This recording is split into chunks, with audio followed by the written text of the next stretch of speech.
Hello, everyone. I'm going to begin the program now. My name is Ian. Welcome to Central Park.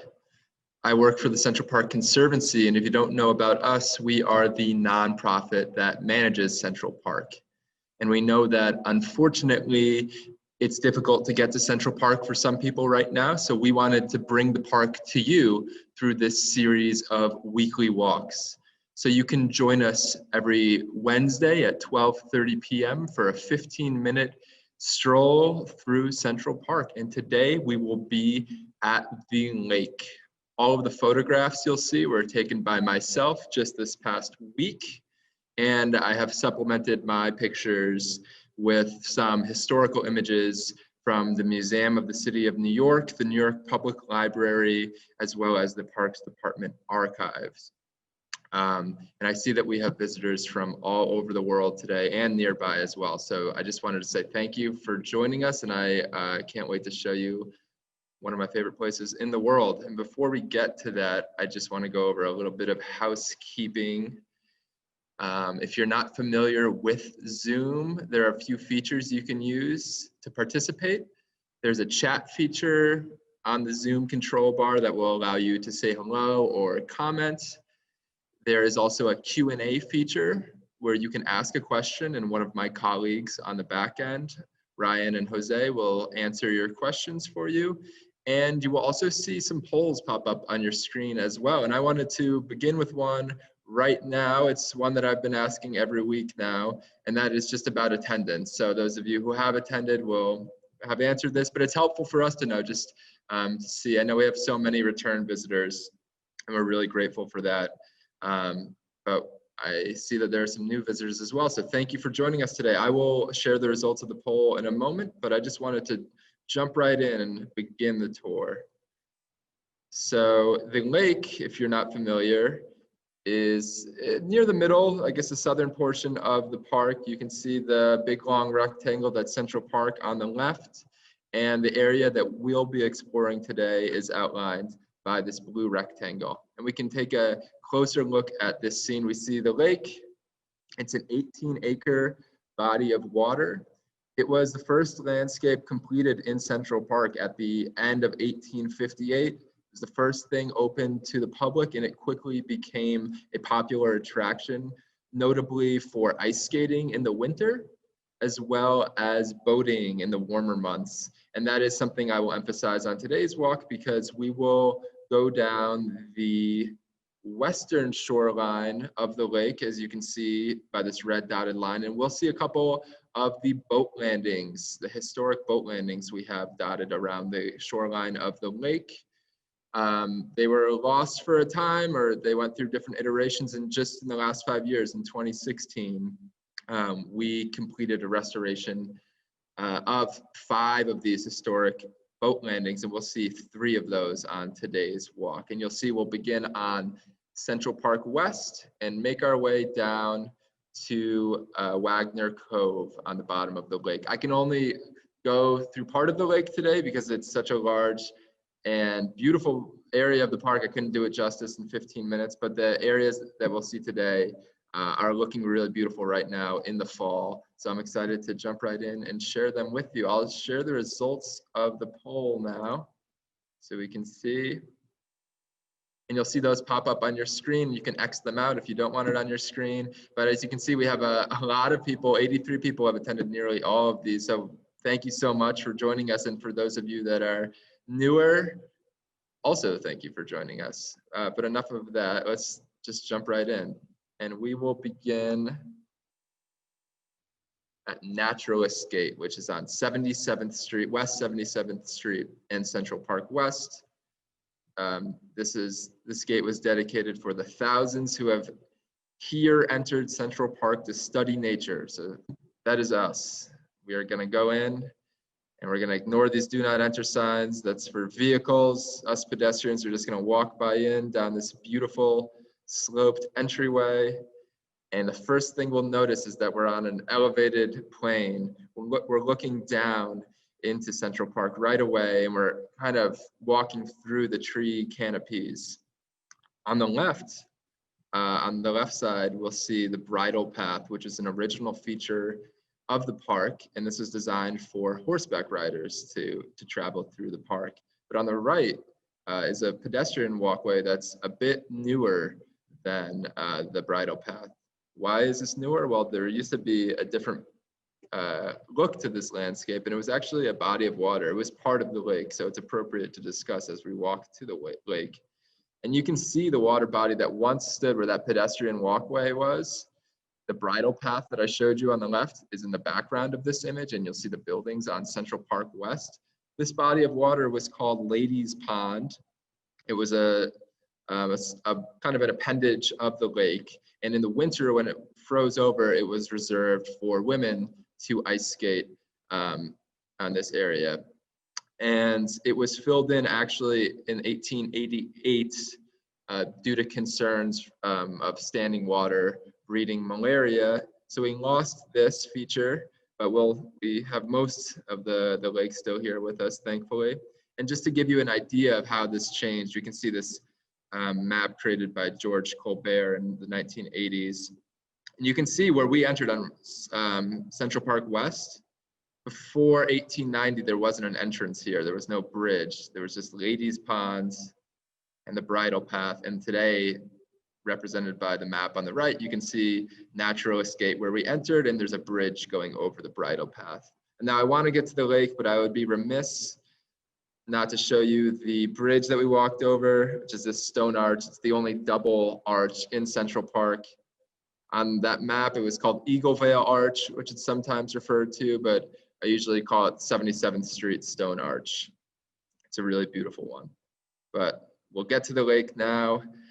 We're gonna walk across the West Drive. We'll wait for this light to turn green, and it will be safe to cross, and we will get our first view of the lake from the beautiful balcony bridge, which is designed by Calvert Fox, the lead architect of Central Park, and it gives us our first glimpse of that 18-acre body of water. We see some park visitors lounging out on a rock outcrop, just enjoying the view.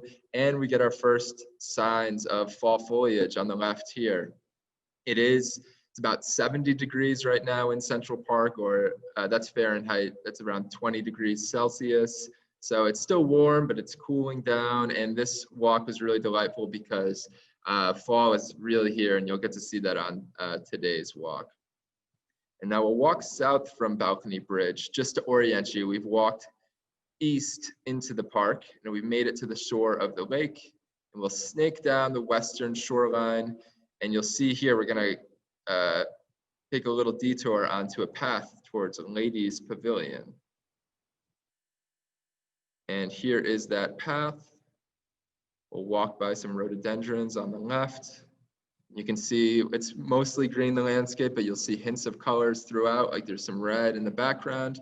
And we'll make it to Ladies' Pavilion, which is this really beautiful Victorian shelter. And this was actually originally a streetcar shelter. So if you're waiting for the transportation, it was a rainy day, you'd go underneath this shelter. It was on 59th Street in Central Park West. And in the beginning of the 20th century, it was moved here. It's become this beautiful little gazebo to sit under, enjoy the views of the lake, or perhaps even have a wedding here. You can get a permit to have a wedding in this location, which is really popular for its beautiful views.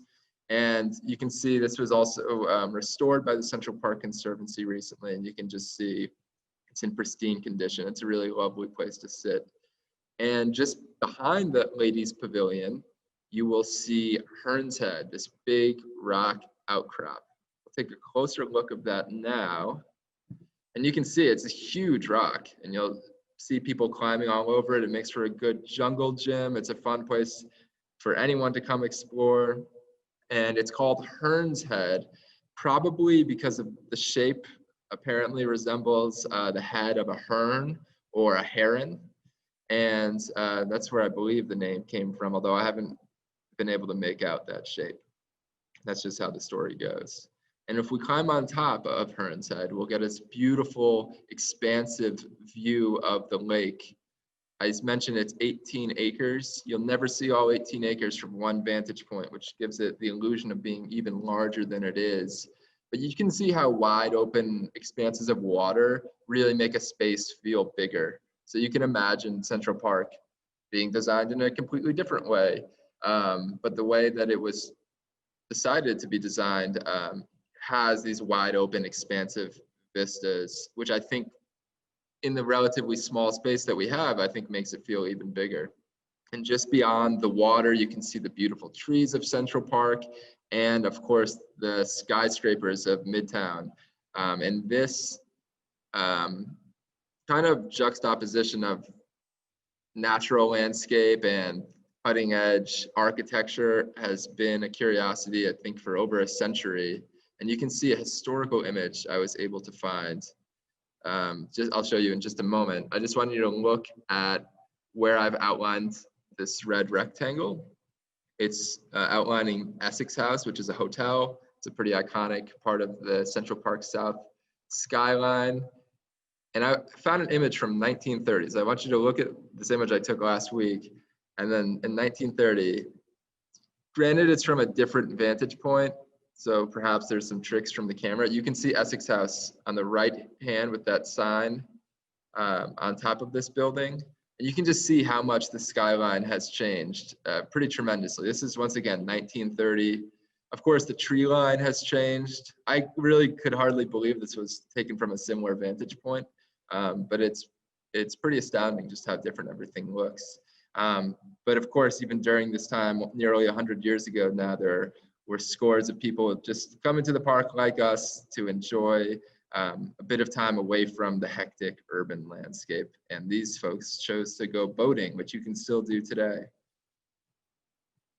And as we move along the lake, we'll see some beautiful fall foliage or blooms, like these goldenrod flowers on the edge of the lake. Gives us this nice yellow. It's sort of a precursor to the trees that will begin to change colors this week and over the next month. And we'll make our way down this stone and gravel path. And I saw these beautiful orange flowers called touch-me-nots that were in bloom as well. So there's all sorts of beautiful colors in the park. And you'll notice I went on sort of an overcast day, which to be honest are some of my favorite days in the park just because it's very pleasant for walking around. And I don't know, it had a really autumnal feel to it. And just past these flowers, I made it to the first of the three boat landings that we'll see today. And you can see a jazz band was set up in here, which is one of those constants in Central Park that provides a nice soundtrack for your walks through the landscape. This one here is called Hearn's Head Boat Landing, named after the rock outcrop we were just on. And Central Park Conservancy, we restored 5 of these boat landings, like I mentioned, in 2016, and they are nearly identical to the original boat landings created in the 1860s. There were boat landings all around the lake pretty much, the entire time over the last 150 years, but over time wood deteriorates and the replacements often had different designs that weren't true to the original. So it's pretty cool when you see pictures from the 19th century, it looks identical to this here. And this was just a nice place to stop and enjoy the landscape. And I had another image I found. This one was from around 1920, and this is just a young man on a rowboat standing up. It almost looks like a gondola, and that is actually something that you can rent out on the lake in the 21st century. A gondola you may have seen going around the lake, but of course you can also get rowboats to travel around. And just to orient you, we're about halfway through. We're going to continue down the western shore, and when I looked across into the ramble, the woodland that we're looking at, I saw what appears to be a bride and groom saying their vows, which is another wonderful thing about Central Park, is just how many people are using it at all times. You can kind of get a glimpse into other people's lives, and there's something calming to me just seeing the world go by and other people live their lives and come enjoy the green space that you're also enjoying. And when we walk down this road that's lined by the drive on the right, and to the left of us would be the lake as we're walking down here, we'll see these beautiful London plane trees that are turning a sort of yellowish, rusty color in the fall, which are really beautiful. And you'll see just past this lamppost on the left, you might be able to make out, there's a little pathway here. So we're gonna go down that. I feel like you are rewarded for exploring in the park. Of course, we wanna stay on the paths to not harm any plants. But when you do see a little wood chipped path and you have some time on your hands, I recommend going down them because you'll find this kind of secretive looking passageway. We'll go down here and we are rewarded because we'll make it to the second boat landing. This one is the Western Shore boat landing. It's pretty similar to the last one we saw. It's a bit different. You'll notice that the top, the design is a bit different. And this one has some benches around it that you can sit in, which is pretty nice. And I have an image from 1863 here. It's a bit grainy due to how old this photograph is, but you can see the Western Shore boat landing, the same structure. It looks, I think, identical to the one that we have today, which is pretty magnificent. And today you can rent boats from one place, the Loeb Boat House. But back in the 19th century, you could just walk up to one of these landings, apparently, and there was a ferry that would go around and take you to the other landings. So this is an image from the 1880s. And although I haven't been able to verify this, I assume this is what those ferries were, these boats with around 10 people on them, just kind of, you know, as a whimsical event or activity to do on your day off, come and just kind of take a boat around Central Park. And I love these images because the same things that we think are fun and enjoyable, people thought similarly 150 years ago. And I feel there's a bit of a connection through time that way. And here's a view of Hearn's Head where we were standing 5 minutes ago. You can get a sense of this giant, how big it is really, and you can see people standing on top of it. To the left of it is the ladies' pavilion where we were, and then we can see Hearn's Head boat landing over here. And you can see the beautiful detail on the wood here.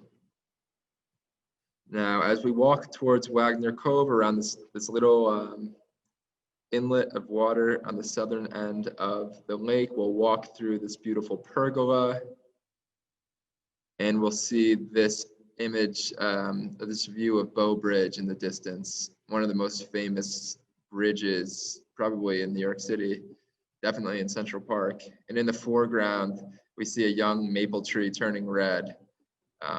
So this was a nice sign. I saw an even better instance of fall foliage just past this, and that was this linden tree. Although it's still mostly green, these leaves that did turn already, these golden yellow color leaves.